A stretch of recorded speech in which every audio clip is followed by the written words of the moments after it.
मोक्षमार्गस्य नेतारं भेत्तारं कर्मभूभृतां ज्ञातारं विश्वतत्त्वानां वन्दे तद्गुणलब्धये। अभी तक हमने जितने सूत्र देखे हैं उसकी थोड़ी सी विशेष चर्चा करेंगे। वैसे दूसरे अध्याय के हमारे 4 सूत्र बचे हैं ना, अभी है ना। इसका मतलब हम 49 तक पहुंच गए क्या? 49 सूत्र हमने देखे हैं। क्या 50 कितने देखे हमने? 49 सूत्र देखे हमने बराबर। और अभी आगे बढ़ने के पूर्व जो हमने चर्चा की उसकी विशेष चर्चा थोड़ी सी करेंगे। आप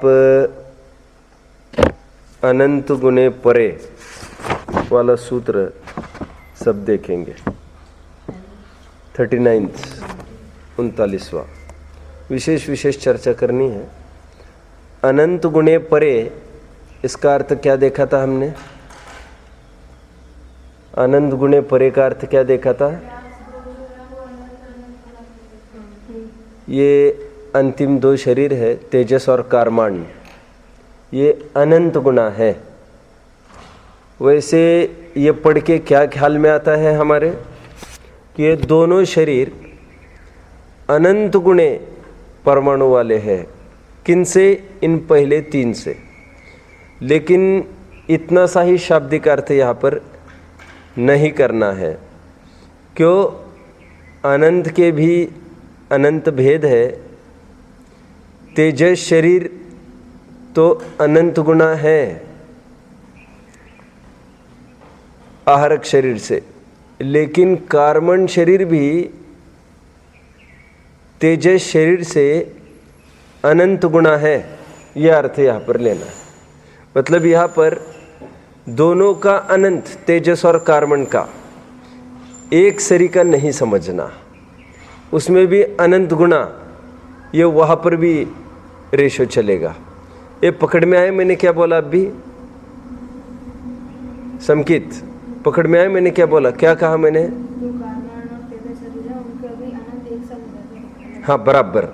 तो अनंत गुणे परे ऐसा बोलते समय जो गंध आती है कि दोनों अनंत गुणे हैं, और ये भी गंध आती है कि दोनों बराबर है, तो वहाँ पर बराबरता की बात नहीं है। अनंत के भी अनंत भेद है, और तेजस शरीर से भी अनंत गुना वास्तविक में कार्बन शरीर होगा, ऐसा अर्थ लेना। एक बात तो ये हुई। अभी आगे बढ़े। अप्रतिघाते भी हमने एक सूत्र देखा, 40वां सूत्र था। वहां पर समझने की बात है, सूक्ष्म जीव है, सुनते हैं, वो भी मेरू पर्वत के आर पार हो जाता है ना। तो उसको भी अप्रतिघाते क्यों न बोला जाए, जबकि उसका तो औदरिक शरीर होता है। लेकिन औदरिक शरीर को यदि वे अप्रतिघाती कहते हैं केवल सूक्ष्म को जीवों को देखकर, तो बड़ी समस्या होगी। क्योंकि सूक्ष्म के अलावा इतने सारी अनंत राशि है जीवों की, वे तो सूक्ष्म है नहीं। इसलिए औदरिक शरीर एज अ होल, यदि पूरे शरीर वाले अप्रतिघात को प्राप्त होते तो यह संज्ञा उनको मिलती। मात्र सूक्ष्म जीवों की तरफ से औदरिक शरीर को प्रतिघाती नहीं बोला जा सकता। ठीक है, अब आगे बढ़ते हैं हम।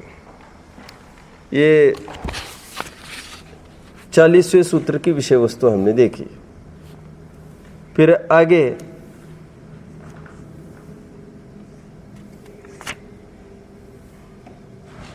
सर्वस्य 42वां सूत्र सब देखिए। सब चर्चाएं महत्वपूर्ण है। टॉर्च चाहिए किसी को तो ले सकता है मेरे। सर्वस्य, इस सूत्र का क्या अर्थ है भैया?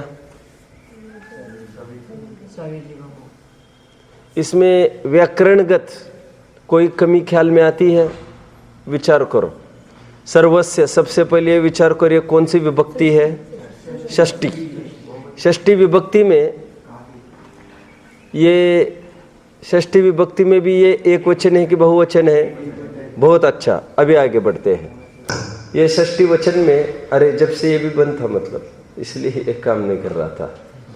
षष्ठी विभक्ति में ये एक वचन है सर्वस्य।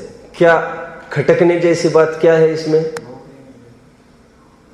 ऐसा लगता है ये सबके होता है। ये सूत्र का क्या अर्थ है? तेजस और कार्बन शरीर समस्त सांसारिक जीवों के होता है, तो सबके होता है, ये सर्वस्य का अर्थ है। लेकिन कायदे से व्याकरण की क्या भाषा होनी चाहिए थी? षष्ठी विभक्ति बराबर। कायदे से षष्ठी विभक्ति का बहुवचनी प्रयोग होना चाहिए था, सर्वेशाम, क्योंकि जीवों की राशि अनंत में है। तो यहां पर जानने लायक बात यह है, सर्वेशाम नहीं लिखकर आचार्य ने जो सर्वस्य ऐसा लिखा, उस सर्वस्य को इतना सा समझना कि एक वचनी लिखने की बात यह है सबों को होता है, ऐसा नहीं लिखकर सबके होता है। ये लिखने का तात्पर्य इतना सा ही कि तेजस और कार्बन शरीर की जातिगत एकता दिखाना चाहते हैं। समझ रहे? ये भी उस प्रकार का एक सूत्र बन सकता है, निश्चय प्रकार का, कि सर्व से एक वचनी का प्रयोग क्यों किया? क्योंकि तेजस और कार्बन शरीर संख्या अपेक्षा से अनेक होने पर भी उनकी जाति सबकी एक है। ठीक है? जैसे हम लोक में भी कहते हैं, कई दुकान में गए सामान खरीदने, अनाज की दुकान में, हम ये कहते हैं गेहूं क्या रुपए किलो। हम ये नहीं कहते हैं पाँच रुपए किलो गेहूं का कितना पैसा होगा। हम क्या कहते हैं? 5 किलो गेहूं का कितना पैसा हो गया, 5 किलो गेहूं का। ऐसा प्रयोग हमने क्यों नहीं किया बहुवचनी, जबकि वे बहुवचनी गेहूं थे? क्योंकि ये सभी गेहूं की राशि एक जाति की है, इसलिए एक वचन का प्रयोग इसमें पाया जाता है। समझ रहे? देखो थोड़ी सी बात ऐसी भी है, लोक में आदर सम्माननीय कोई व्यक्ति होगा तो एक होकर भी उनको बहुवचनी बोलते हैं। यह हमने नयों के प्रकरण में देखा था, आगम के नयों में, शब्द नए समविरूढ़ नए वालों में। मैंने कहा था तब भी कि लोक में एक व्यक्ति है, आदरवाच्य उसको बहुवचनी बोलते हैं। पंडित जी आ गए, और आदमी है एक और कह रहे आ गए। लेकिन मारवाड़ी भाषा को विचारा जाए तो वहां पर आ गए ऐसा नहीं बोलते, आ गया, महाराजा आ गया, राजा आ गया, ऐसा बोलते हैं। कहने की बात मेरी अभी इतनी सी है कि जब वहां पर ऐसा बोलते हैं, एक आदमी को एक वचन है तो एक ही बोलना, और आदर की बात थी तो एक को भी बहुवचनी बोल रहे थे। ठीक उसी न्याय से हम विचार करें तो ज्यादा वस्तुएं हैं तो जातिगत एकता की तरफ से हम उनको एक वचनी क्यों न कह सकेंगे? समझ में है? और खरेखर मारवाड़ी वालों की भाषा शैली ठीक लगती है। क्यों? इन आदर सम्मान के चक्कर में, बहुवचनी बोलने के चक्कर में, सच पूछो तो आदर, ये क्या सांसारिक जीव के आदरणीय है जो उनको बहुवचनी बोला जाए? ये तो एक आदमी को एक वचनी बोलना चाहिए। समझ में आता है आपको? चलिए आगे बढ़ते हैं हम। तो इस सूत्र में हमने क्या देखा? ये संकित बराबर नोट कर रहे एक एक चीज। बाद में जिन्होंने नोट नहीं किया हो एक एक वर्ड, वो सब एक एक चीज नोट करे हो। ए भैया पहले से लिख रहे क्या तुम? अनंत गुणे परे का भी स्पष्टीकरण लिख दिया। जिनने नहीं लिखा वो इनकी नोटबुक ले वे और फिर वो उसको कवर कर सकते, खासतौर पर इस बैच वाले, अपने बैच वाले। अनंत गुणे परे का अर्थ थोड़ा विस्तार से लिखे, और सर्वस्य कई इन्होंने ठीक से लिखा है, सब अच्छे से लिख लिया। षष्ठी विभक्ति एक वचन बहुवचन सब लिख लिया। आगे बढ़ते हैं हम। अभी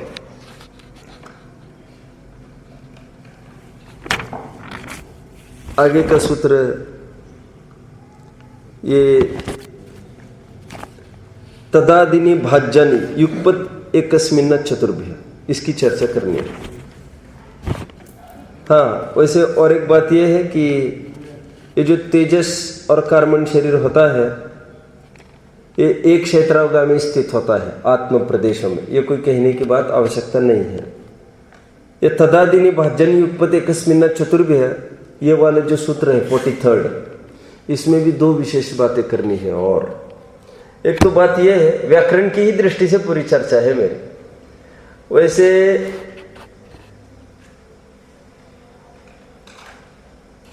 हमने जो सूत्र देखा, तदादिनी भाजन युगपद एकस्मिन्ना चतुर्भ्य, अन्यत्र और एक सूत्र पाया जा रहा है, तदादिनी भाजनी युगपद एकस्या चतुर्भ्य। और वर्णी जी ये कहते थे कि एकस्मिन ये बोलना ही नहीं चाहिए सूत्र में, हमको एकस्या ऐसा ही बोलना चाहिए। कोई रहस्य बताएगा दोनों में? तदादिनी भाजनी युगपद एकस्या चतुर्भ्य और तदादिनी भाजनी युगपद एकस्मिन्ना चतुर्भ्य। पहले तो मैं आपको पूछूं, आपको कौन सा ठीक लग रहा है दोनों में? देखो, जैसे मैं आपके सामने कोई सत्यता आए तो फिर हम विचार करना चालू करते हैं। हमने आज तक छह ढाले की लाइन पढ़ी है कि यह पुद्गल की परजय उपजय विनशई फिर थाई। अब मैं थोड़ी एक नई बात बताता हूं आपको। अब पुरानी छह ढालाई खोलेंगे, आज से 50-60 वर्ष पहले की, तो छह ढालों में लिखा रहता था यह पुद्गल परजय। मैंने अभी छह ढाला वालों को पूरा पढ़ाया। यह पुद्गल परजय उपजई विनशई थिर नाही। अभी जैसे ये ऑप्शन सामने आया, हमको कौन सा सच्चा लगने लग गया? कौन सा सच्चा लगने लग गया? क्योंकि उपजय विनशय फिर नाही और क्या फिर था ही, हमको ये लगने लग गया भी ये इसके कहने का क्या प्रयोजन था वहां पर। यहां पर तो ये बोलना है उनको कि उत्पन्न होता है नष्ट होता है, बेटा ये स्थिर नहीं है ये कुछ भी, पुद्गल के पर्याय, तो उसमें एकत्व मत कर। अब वो सही लगने लग गया हमको। और बहुत सारी बातें ये होती है ऐसी, परंपरा से वो चेंज हो जाती है। और मूल कुछ बोला जाता था पहले और अब फिर छपाई में गलती हुई अथवा एक आदमी पांडुलिपि में कुछ भेद कर दिया तो फिर परंपरा वही चलने लगती है। उसी प्रकार हो सकता है मूल सूत्र यही हो, तदादिनी भाज्यानी युगपद एकस्या चतुर्भ्य, फिर एकस्मिन बन गया हो और फिर परंपरा से सबने लिखना चालू किया हो, क्योंकि एकस्मिन का विरोध करते थे, नहीं बोलना चाहिए, वर्णी जी कहते थे। मैं आपसे समझना चाहता हूं एकस्मिन और एकस्या में क्या अंतर पड़ेगा? बहुत अच्छा, इतना तो आप बोल रहे हैं कि एकस्मिन कहकर सप्तमी विभक्ति आ रही है, एकस्या कहकर षष्ठी विभक्ति आ रही है। चलो अभी दोनों का अर्थ क्या बनेगा शब्दशः? एकस्या कहकर एक के, एक जीव के 4 शरीर तक हो सकते हैं ना, 4 शरीर के पहले तक हो सकते हैं। और दूसरा अर्थ बनता है एक जीव में 4 शरीर तक हो सकते हैं। अभी एक जीव में ठीक लग रहा है आपको कि एक जीव के ये ठीक लग रहा है आपको? विचार करो थोड़ा सा। अब क्या अच्छा लगता है, क्या अपेक्षा, क्या सच्चाई है, हम समझे सब। तो कहते हैं एक जीव में 4 शरीर आएंगे, ये बात ठीक नहीं लगती। एक जीव के 4 शरीर तक हो सकते, ये बात ठीक लगती। क्या रहस्य है इसका? क्योंकि हमने तो पहले अध्याय में एक सूत्र देखा, कौन सा? एकादिनी भाज्यन युगपद एकस्मिन्ना चतुर्भ्य। वहां पर तो वे भी एकस्मिन बोल रहे, सभी एक मत से। तो कह रहे वो तो बात बिल्कुल सही है, वो तो एकस्मिन ही चाहिए। क्यों?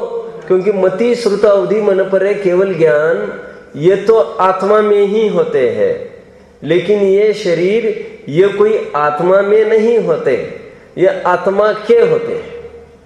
उनको भला अभिन्न कैसे कर सकते हैं हम आत्मा में? वो तो तद्दन जुदी वस्तु है।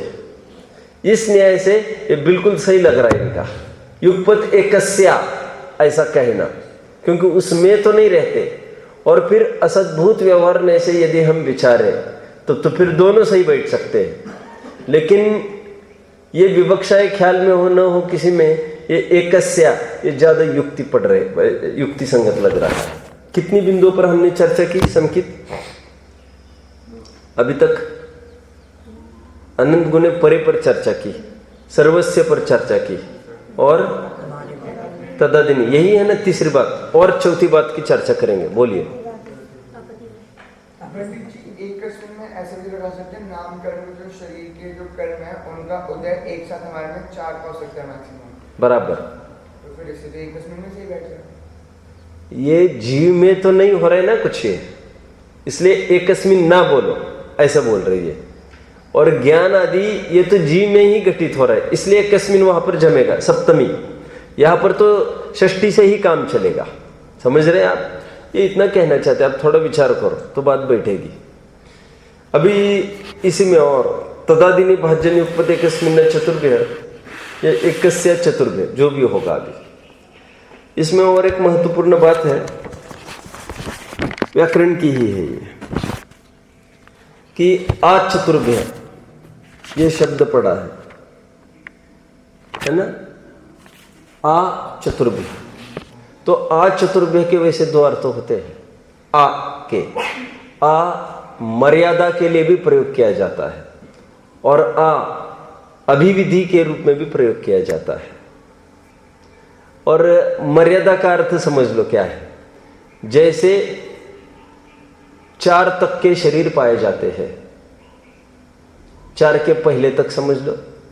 तो 4 के पहले तक का अर्थ मर्यादा की अपेक्षा लेंगे तो 3 ऐसा अर्थ करना पड़ेगा, क्योंकि 4 के पहले तक मतलब 3 तक। और अभिविधि की जो पद्धति है वो ये कहती है उस फिगर को भी मिलाना उसमें, 4 के पहले तक मतलब 4 को भी मिलाना। तो आप समझ गए होंगे यहां पर क्या मर्यादा पद्धति ठीक है कि अभिविधि पद्धति ठीक है? अभिविधि पद्धति ठीक है। ये व्याकरण की ही अपेक्षा में चर्चा कर रहा हूं पूरी। आज सैद्धांतिक चर्चा हमने पूर्व में की है पूरी। कितने बिंदुओं पर चर्चा की हमने समुचित? 4 बिंदुओं पर हमने चर्चा की। अभी आगे बढ़ते हैं हम। 1 मिनट और थोड़ी सी चर्चा करेंगे आज इसमें। 5वें बिंदु पर चर्चा करनी है इसी सूत्र में। तदादिनी भाजन्य उपपद एकस्य चतुर्भ्य को या एकस्मिन चतुर्भ्य को। नया प्रकरण मिला है तो मैंने सोचा इसको पढ़ के दिखाया जाए। ये बात ये आई है कि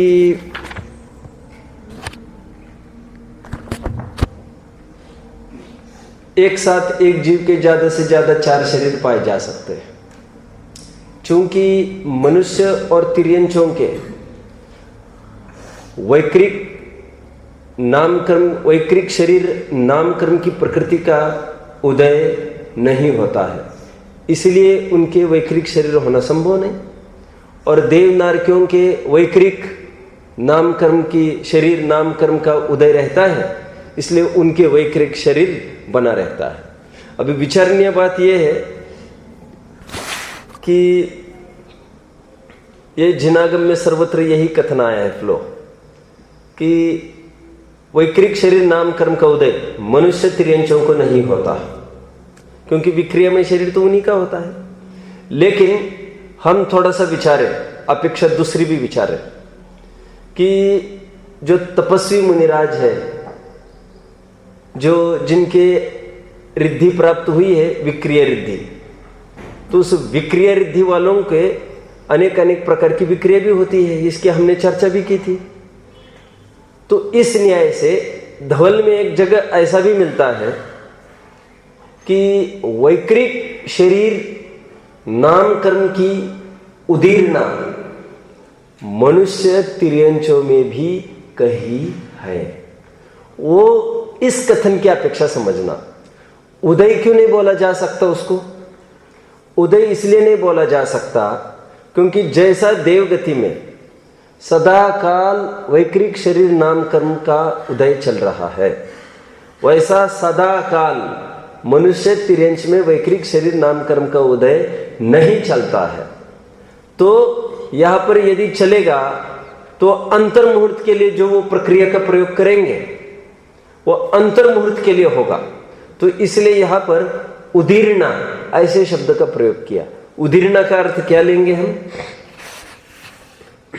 उदीर्णा का अर्थ जो अभी तो उदय में नहीं आना था, लेकिन जो उदयावली थी उस उदयावली में भी उसके निषेक नहीं थे बिल्कुल, लेकिन जो उदयावली में नहीं था उसके बियॉन्ड, उसके बाहर की कोई चीज झटपट एकदम कुछ ऐसा प्रसंग बन गया कि अचानक वो उदयावली में आ गई और वो आकर खिर गए। उदीरना उसी को तो कहते हैं। उदीरना मतलब तीव्र उदय कहते हैं ना, मतलब जिसको अभी खिरना नहीं था और वो अचानक आकर खिर गया। ठीक उसी प्रकार हम उदय तो नहीं कहेंगे वैकृक शरीर नाम कर्म का मनुष्य तिर्यंश में, लेकिन ऐसी विवक्षा को हम उदीरना जरूर बोल सकते हैं। ये धवल के 15वीं पुस्तक में ऐसा आया कि वैकृक शरीर नाम कर्म की उदीरना मनुष्य तिर्यंशों को भी कही है, वो इस अपेक्षा से जानना। तो इस न्याय से भी वे 5 शरीर की संगति जो हमने बिठाई थी वो बैठ जाएगी बराबर। बोलो भाई, कितने बिंदुओं पर चर्चा की? 6 बिंदुओं पर चर्चा हुई संकित। ठीक है, आगे बढ़ते हैं फिर आगे। अभी आगे का सूत्र था अपना 44वां। ये विशेष चर्चा कर रहे हैं आज हम, विगत सूत्रों पर ही चर्चा चल रही है। कौन सा सूत्र था 44वां? निरुपभोगम अन्त्यम। इसका क्या अर्थ किया था हमने? अंतिम शरीर उपभोग से रहित है। उपभोग का अर्थ यहां पर आपने क्या लिया था? इंद्रिय और मन, ये भी इसमें मिला दो। अभी इंद्रियों और मन के माध्यम से प्रवृत्ति, और इंद्रिय और मन पहले 3 शरीर संबंधी ही होता है, औदरिक, वैकृक और आहारक। बचे हुए 2 शरीरों में इंद्रिय और मन का कोई काम नहीं। भले हमको देखते समय ऐसा लगे कि हम जितना भी आज भोग रहे हैं वो सब कार्बन शरीर ही के कारण तो भोग रहे हैं। इसको निरुपभोग वाला क्यों कहा? इसको तो डबल भोग वाला बोलना चाहिए, क्योंकि यही तो भोग कराता है। बात भोग कराने की नहीं है, बात तो भोग करने की चल रही है, और उनके कोई अलग से इंद्रिय वगैरह नहीं है, इसलिए उसको निरुपभोगम अंत्यम ऐसा बोल दिया। और इसकी भी चर्चा हमने की थी कि तेजस शरीर को क्यों नहीं लिया, क्योंकि मूल में यह योग का प्रकरण चल रहा है। ठीक है, और योग के प्रकरण में तेजस का कोई काम नहीं है। हमने देखा था काय योग में भी औदरिक, वैकृक, आहारक और कार्मण, इन सब को लेकर योग है। तेजस शरीर को लेकर कोई योग नहीं कहा है, इसलिए इसका कोई यहां पर बात नहीं है। अभी देखिए आगे बढ़ना और कुछ बिंदुओं पर चर्चा, हाँ अभी भी कुछ बिंदुओं पर हमको चर्चा करनी है। देखिए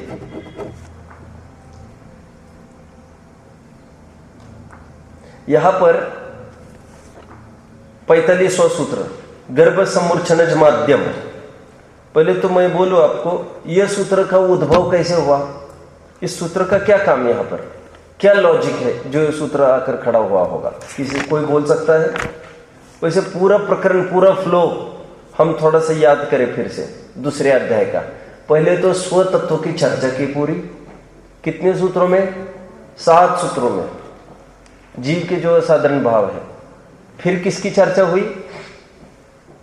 फिर 8वें सूत्र से, इस संकित बराबर नोट कर रहा है, बाद में अभी भले ही नोट कर रहे होंगे सब, बाद में सब नोटबुक लो और नोट करना। ये मैं पूरी विषय वस्तु बता रहा हूं दूसरे अध्याय की। 8वें सूत्र से लेकर उपयोग की चर्चा प्रारंभ हुई। ठीक है, फिर उपयोग की चर्चा के बाद फिर योग की चर्चा प्रारंभ हुई थी।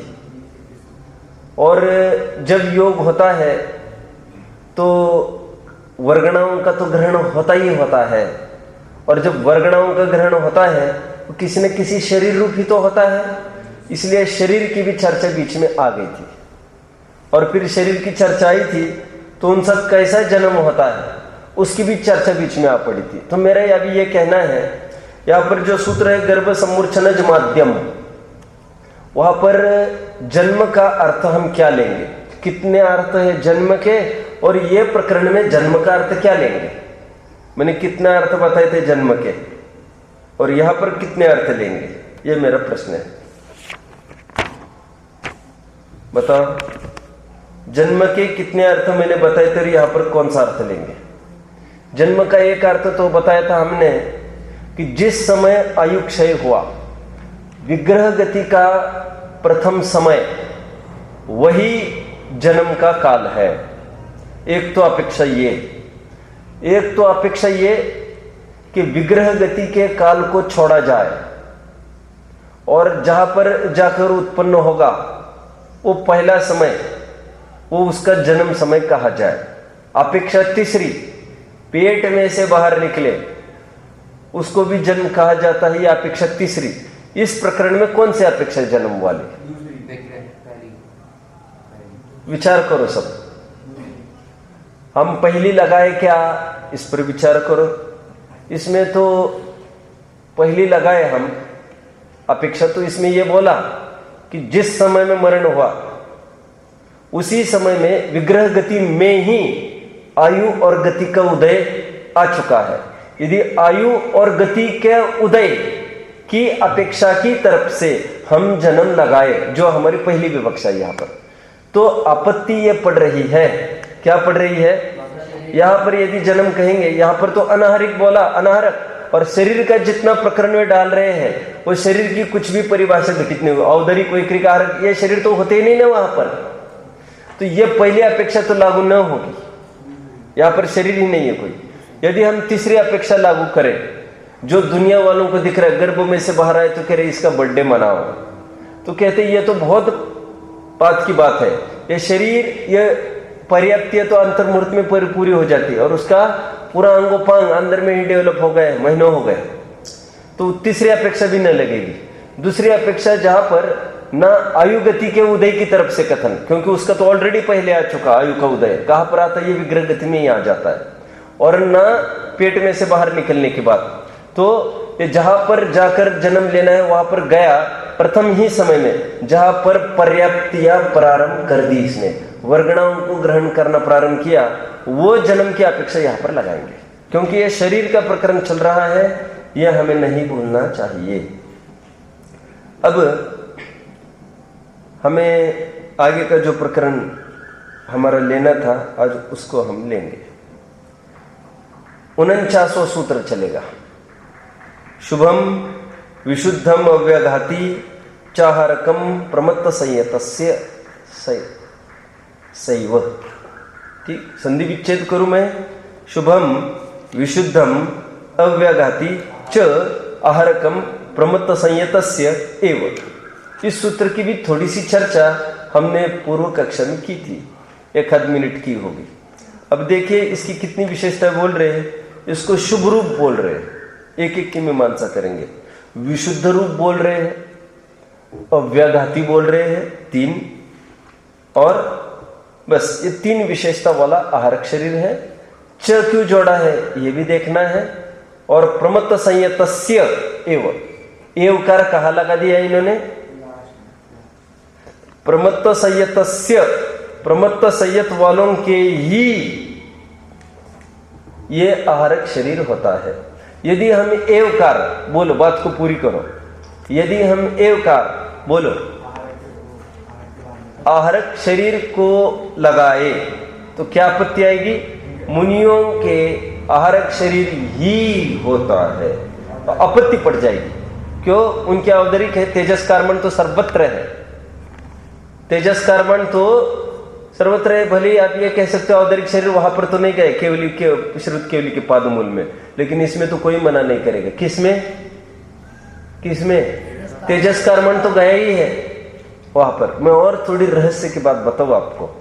देखो हम क्या समझते हैं, एक मुनिराज बैठे हैं औदरिक शरीर वाले, और मस्तक में से एक पुतला निकला और ये चला आहारक शरीर आगे, तो हमको तद्दन जुदे 2 शरीर ख्याल में आते हैं आंखों के सामने। परमार्थ से ऐसा नहीं विचारना। ऐसा विचार करने में क्या आपत्ति है, कौन बताएगा? ये तो सचमुच केवली गम्य ही बात है।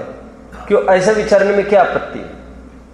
ये शरीर जा रहा है एक हाथ प्रमाण वाला आहारक, और ये शरीर यहां बैठा है, ये मानने में आपत्ति क्या पड़ रही है? बोलिए। उसमें भी क्योंकि आत्म प्रदेश होते हैं, तो फिर आत्म प्रदेश आपका कहना एक अपेक्षा से सही है।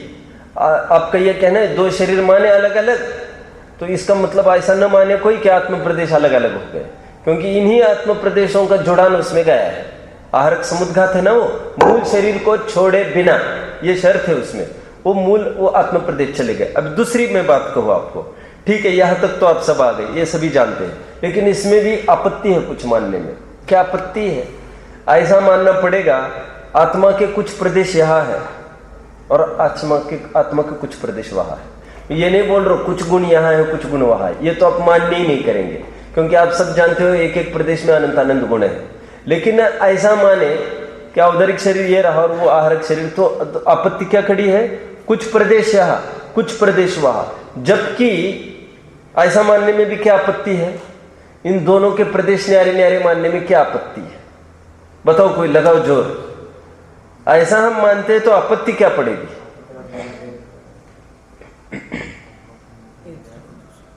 बोलो। फिर वो भिन्न चीज माननी पड़ेगी।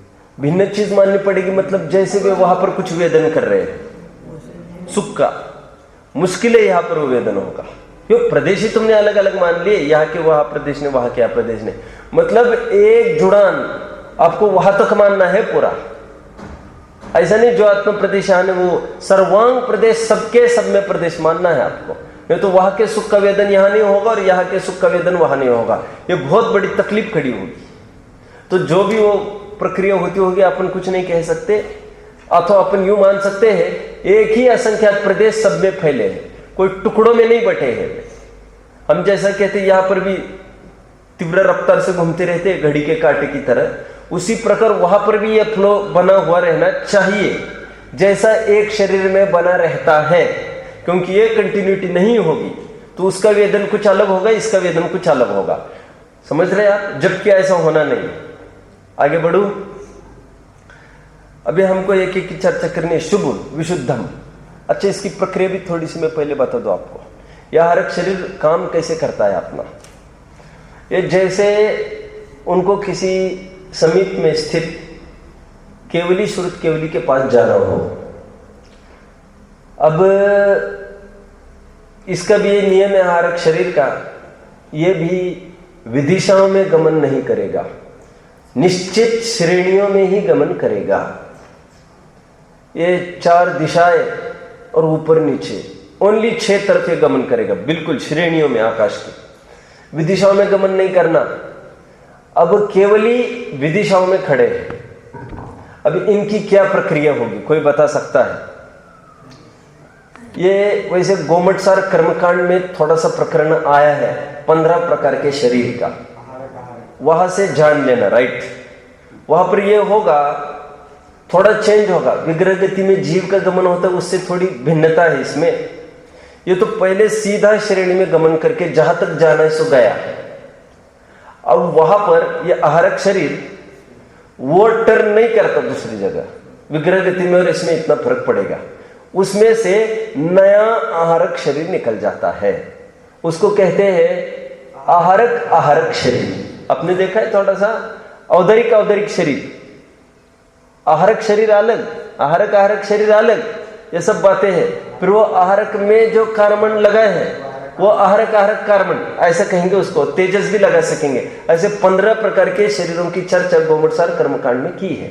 तो होगा क्या कि ये it is just like a relay race, कि ये पहुंचेगा वहां तक और फिर वहां से दूसरा हरक शरीर पैदा होकर वहां तक जाएगा। शंका समाधान हुई, वो सीधा मुनि के पास नहीं आना, वो पहले आकर जुड़ जाएगा पहले पॉइंट में। 2 शरीर, दूसरा हरक शरीर पहले हरक में लीन होगा और फिर पहला हरक शरीर वो आकर फिर इसमें औदरिक में से निकला था उसमें आकर फिर जुड़ जाएगा। आप समझ रहे हैं? इस भांति इसकी प्रक्रिया चलती है और यह सब प्रक्रिया अंतर मुहूर्त में ही होनी है। ठीक है, आगे बढ़ते हैं।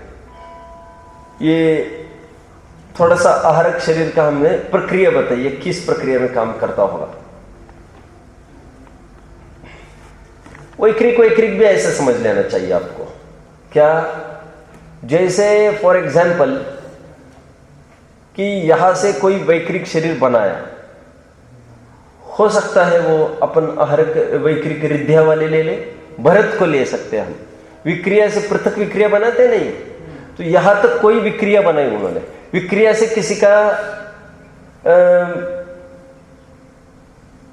किसी को कल्याण करना है विक्रिया से, तो ये भी विदिशा में गमन नहीं करेगा। ये तो श्रेणी में गमन करके फिर वहां से नया वैक्रिक शरीर खोल देगा और वो वहां तक बढ़ेगा। नहीं तो वैक्रिक ये भी फिर लागू ही नहीं होगी कहीं भी। वैक्रिक शरीर क्या चीज होती फिर? इसका मतलब सबके सब शरीर ये श्रेणी में ही गमन करते हैं। मिल रहा है सबको? अब देख लेना गवर्नमेंट सर का प्रकरण, वहां से पढ़ेंगे तो वहां से विशेष आपको मिल जाएगा। ठीक है, अब कहाँ तक आए? अब हमको ये प्रकरण देखना है, शुभ, विशुद्ध और अव्याघाती क्या चीज है। हमने प्रमत्त सैव, ये एवकार प्रमत्त संयत को लगाना, इसके बारे में चर्चा की। दूसरी जगह लगाएंगे तो गड़बड़ होगी। व्याप्ति एक तरफी है कि आहारक शरीर इन्हीं को लगेगा, लेकिन इनके और भी शरीर मिल सकते हैं। विशुभ का अर्थ क्या लेंगे हम? शंकाकार ने एक शंका खड़ी कर दी, बोले आप इसको शुभ, इसी को शुभ क्यों बोल रहे हो? वह ऐसा प्रश्न तो नहीं पूछ सकता। कैसा? इसको शुभ क्यों बोलते हो, इसी को क्यों बोलते हो? क्यों? हमने देखा है कि धर्मेंद्र, पद्मावती आदि इन्होंने आकर कितनी रक्षा करी पारसनाथ की। हमने देखा है वो आकर वो, फिर और भी ले लो, मुझे आप घटित करके दिखाना कैसे घटित हो रहा है। और भी ले लो, विष्णु ये अकंपनाचार्य आदि 700 मुनियों पर का उपसर्ग दूर हो गया। अब इसको शुभ क्यों नहीं कहते? वो इसको मतलब किसको शुभ कहना चाहता है? वैक्री शरीर भी तो कितना शुभ है, इसने कितने बड़े आकार का धारण किया। किसने? वो धर्मेंद्र पद्मावती ने आकार बनाया था, कहते हैं ना कुछ बहुत बड़ा छाता जैसा छतरी बनाई थी, सांप बनाया, फिर उस पर छतरी बनाई, और इतना सब ये वैक्रिक शरीर का कमाल, और ये सब शुभ ही तो काम किया। विष्णु कुमार ने वैक्रिक शरीर का प्रयोग किया, यह सब शुभ ही तो हुआ। वैक्रिक शरीर का उदय होता है कि नहीं? वैक्रिक नाम कर्म प्रकृति का उदय होता है कि नहीं मनुष्य में, तिरंज में? तो क्या कहेंगे? स्पष्टीकरण करो। उदीर्णा होता, इसके पीछे मैंने एक प्रकरण पढ़ा है वहां का, ये आपको समझना चाहिए सब। तो उसका यह कहना बिल्कुल जायज लगने लग गया है। उसका यह कहना है भाई वैक्रिक शरीर भी तो शुभ है, लेकिन आचार्य देव यह कहते हैं वो शुभ ही तो नहीं है। क्यों? गांव के गांव जलाता है देव, ये सबको पता है विक्रिया के माध्यम से, और विक्रिया के माध्यम से अनेक अनेक प्रकार करा के डरा धमकाता रहता है वो। इसका मतलब वो शुभ ही के लिए प्रयोग होता ही है नहीं, अशुभ के लिए भी प्रयोग होता है हमको। और आहारक शरीर एकांत शुभ के लिए प्रयोग किया जाता है, एकांत। और यहां पर जो शुभ भाव है वो उच्च क्वालिटी का है।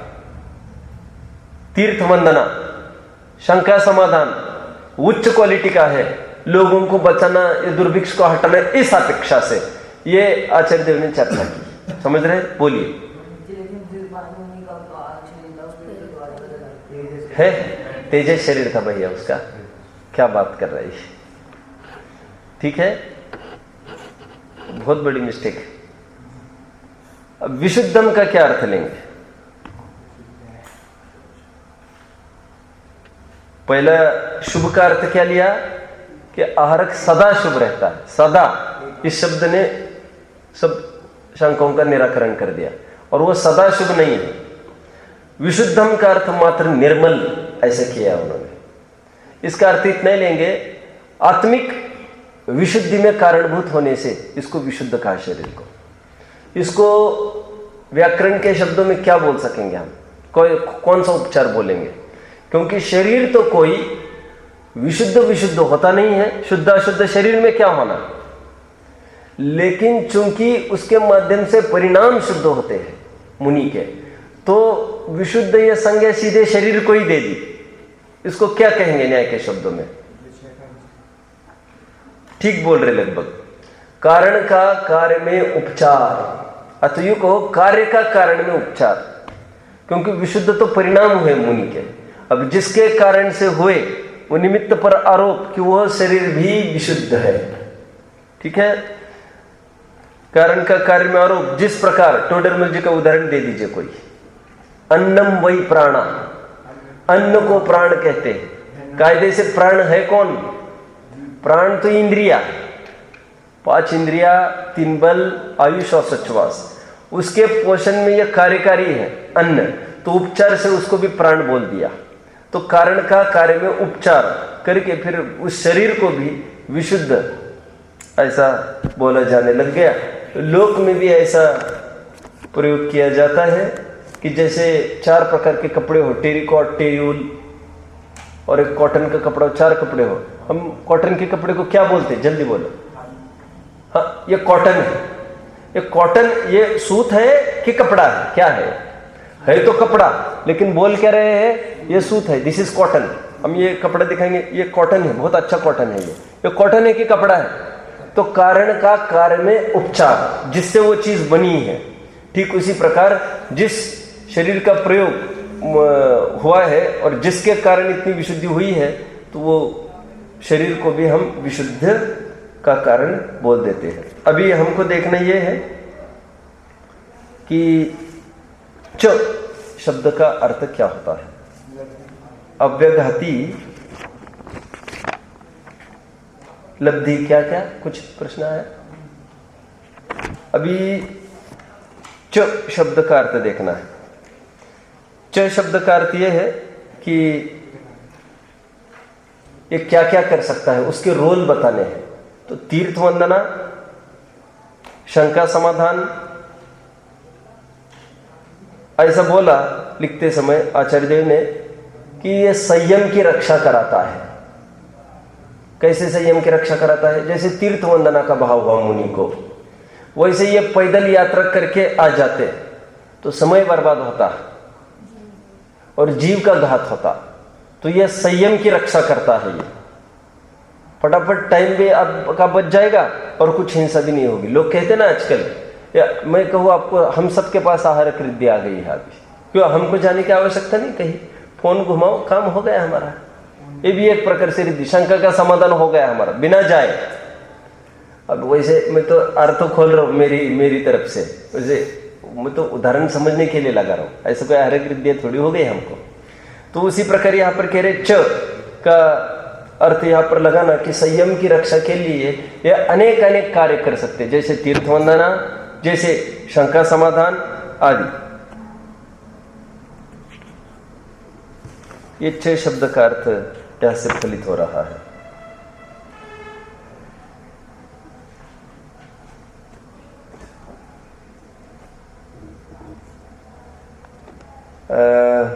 ठीक है जी केश। हाँ देखिए, ये आहारक शरीर के भी अंगोपांग होते हैं।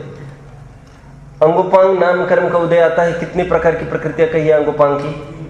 शरीर तो कहे 5, अंगोपांग कितने कहे? औदरिक, वैक्रिक और आहारक। तेजस और कार्मण के कोई अंगोपांग नहीं कहे। यह भी एक सॉलिड तर्क है निरुपभोगम अंत्यम के लिए। उनको अंगोपांग नाम कर्म का कोई उदय उस संबंधी नहीं होता। और ये संख्या की चर्चा लेनी थी 3089।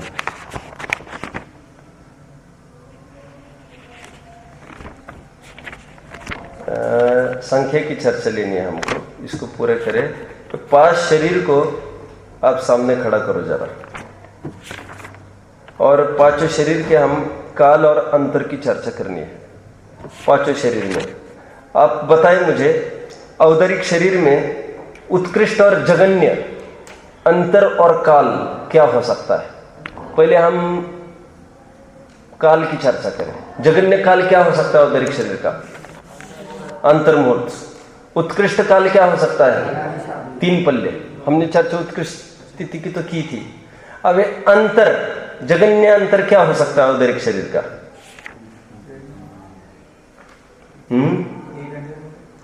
एक अंतर्मुहूर्त, यह अंतर हो सकता है। कैसे? औदरिक शरीर था और नहीं, 10,000 वर्ष। यदि हम विग्रह गति को, अपर्याप्तक दशा को, नहीं वहां पर भी नहीं। ये जगन्य काल हमको औदरिक शरीर का 10,000 वर्ष कहना पड़ेगा। कि औदरिक शरीर छोड़ा कहीं, है ना, तो फिर कितना कहाँ घूम सकता है कि औदरिक शरीर नहीं मिले और फिर से औदरिक शरीर मिले? ऐसे तो संभव ही नहीं। 10,000 वर्ष से कम तो होना ही नहीं। अपरांतर मोड़ दिया क्या इन लोगों ने? चलो छोड़ो, अपन कल चर्चा करेंगे इसकी, कल चर्चा करते हैं। ओम नमः।